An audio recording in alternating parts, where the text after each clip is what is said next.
क्या हुआ तेरा वादा असं म्हणत काँग्रेसनं सरकारला सवाल उपस्थित केला।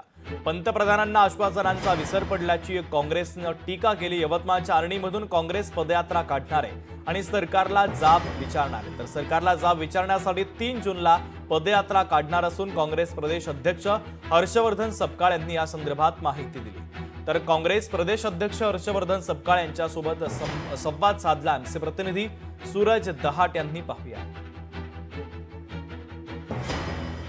अवकाळी पाऊस आणि मान्सूनपूर्व पावसाने अमरावती जिल्ह्यामध्ये अक्षरशः थैमान घातलेला आहे। गेल्या 18 ते 20 दिवसापासून जर बघितलं तर 15,000 हेक्टरपेक्षा जास्त नुकसान झालं आणि वीज पडून 14 जणांचा मृत्यू झालेला आहे। सर काय जाणार ट्रॅक्टर मोर्चा सुद्धा काढण्यात आला होता। मोठ्या प्रमाणावर राज्यात सर्वाधिक जर पाहिलं तर अमरावती जिल्ह्यामध्ये नुकसान झालं। तुमची काय प्रतिक्रिया आहे? अमरावतीचे खासदार बळवंत भाऊ यांनी सगळ्या तालुक्यांचा दौरा करून इथली जी परिस्थिती आहे ती अवगत केलेली आहे आणि त्यानुसार फार मोठ्या प्रमाणावर शेतकऱ्यांच्या पिकाचं नुकसान झालेलं आहे, फळबागांचं नुकसान झालेलं आहे आणि अशा परिस्थितीमध्ये पालकमंत्री हरवलेले आहेत, आपण यांना पाहिलं का अशी जाहिरात देण्याची वेळ आलेली आहे।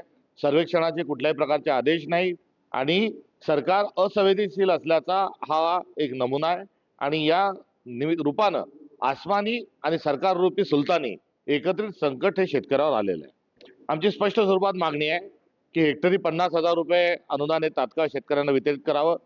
पीक कर्ज भरण्याची शेतकऱ्यांची परिस्थिती नाही, शेतकऱ्यांची कर्जमाफी केली पाहिजे आणि दरम्यानच्या काळात पीक कर्जाचं पुनर्गठन या सरकारने ताबडतोबीने करावं ही आमची मागणी आहे। क्या हुआ तेरा वादा हा जाब विचारण्याकरता आर्णी या ठिकाणी आम्ही पदयात्रा काढणार आहोत।